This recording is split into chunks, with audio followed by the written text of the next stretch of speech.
Jungun, 1879-1910, table des matières, tirer des leçons du passé, examiner la situation actuelle, se préparer aux éventualités, questions et réponses. Tirer des leçons du passé. Depuis les temps anciens jusqu'à aujourd'hui, sur tous les continents, l'évolution des grandes tendances est difficile à prévoir et les changements dans le cœur des hommes restent insondables.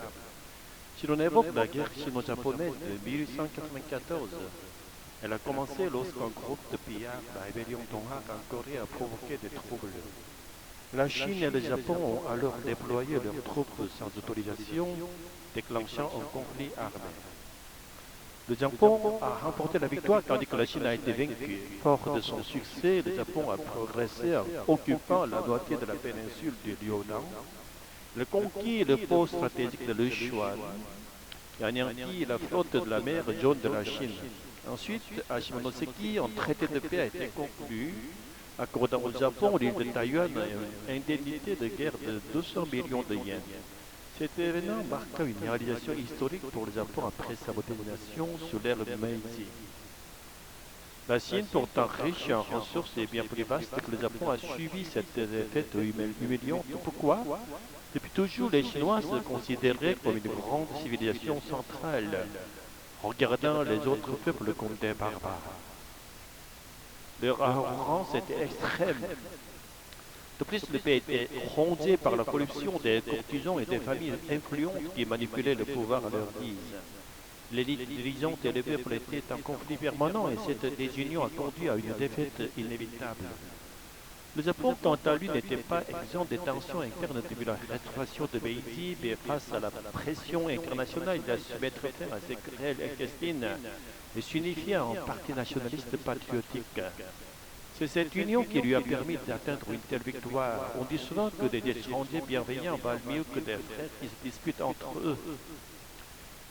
À cette époque, il faut noter l'intervention de la Russie. La France et l'Allemagne avaient formé une flotte conjointe en Asie de l'Est et organisé une protestation massive dans les eaux de Yokohama. Cela a conduit le Japon à restituer la péninsule du Liudan à la Chine et à réduire l'indemnité de guerre. En apparence, cette initiative semblait conformer au principe de droit international de justice, mais en réalité, elle dissimulait des intentions bien plus perfides, pires que celles des loups et des tigres. Quelques années plus tard, la Russie a utilisé des manœuvres rusées et agressives pour obtenir une concession sur le Chuan, où elle a construit une base navale et étendu ses voies ferrées. L'origine de cette ambition remonte à plusieurs décennies. La Russie combattait ardemment un port chaud au sud de la province du Liudan, comme Dalian, Lichuan ou Yungu.